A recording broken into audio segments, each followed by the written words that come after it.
जय श्रीराम ताईंनो आणि दादांनो. श्री ब्रह्मचैतन्य गोंदवलेकर महाराज प्रवचन 15 जून.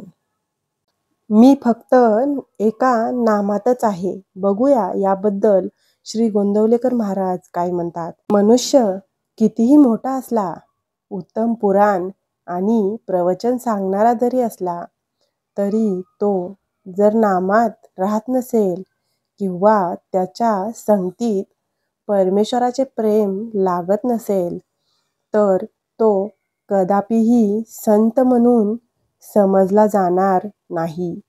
संतांचे नातेवाईक संत असतातच असे नव्हे. आपण नोकरी केली तर आपला मुलगा नोकरी करीलच असे काही नाही. तसेच जो भगवंताचा आहे त्याचा मुलगा भगवंताचा असेलच असे नाही. संत जरी झाला तरी त्याने 4 माणसांसारखेच वागावे. काहीतरी वागणे हे संतांचे वागणे नव्हे. अत्यंत निर्भयता हा संतांचा पहिला गुण आहे. जिथे नाम आहे तिथे संतांचा सहवास आहे. तुकाराम महाराजांसारखे संत सुद्धा देवापाशी मागताना तुझा विसर न पडावा हेच मागतात. तसेच रामदास स्वामी देवाला म्हणतात, तुझा योग म्हणजे तुझा सहवास मला नित्य घडू दे. योग असणे म्हणजे दुसरे काही नसून मन जेव्हा अनुसंधानापासून अलिप्त होऊन इतर विचारात भरकटते, तेव्हा त्याला आवरून परत अनुसंधानात लावणे हीच योगशक्ती. हुकूम कितीही कडक असेना का, परंतु त्याच्या खाली जर सही नसेल तर त्या हुकमाला महत्त्व नाही. साहेबांच्या सहीच्या कागदाला महत्त्व आहे. नाम हे सर्व साधनात सहीसारखे आहे. एका मुलाला अत्यंत राग येत असे. रागाच्या भरात तो आपले डोके आपटून घेई.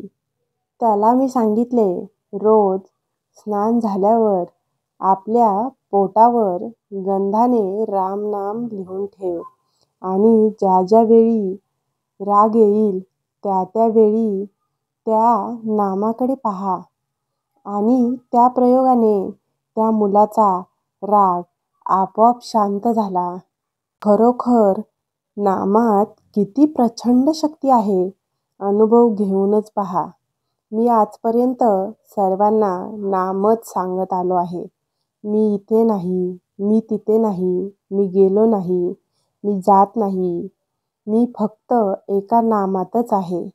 ज्याच्याजवळ भगवंताचे नाम आहे त्याच्या मागे पुढे मी आहेच.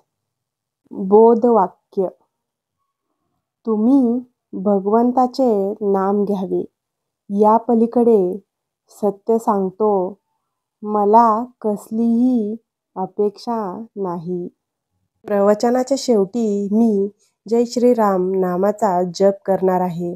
जय श्रीराम, जय श्रीराम, जय श्रीराम, जय श्रीराम, जय श्रीराम, जय श्रीराम, जय श्रीराम, जय श्रीराम, जय श्रीराम, जय श्रीराम, जय श्रीराम.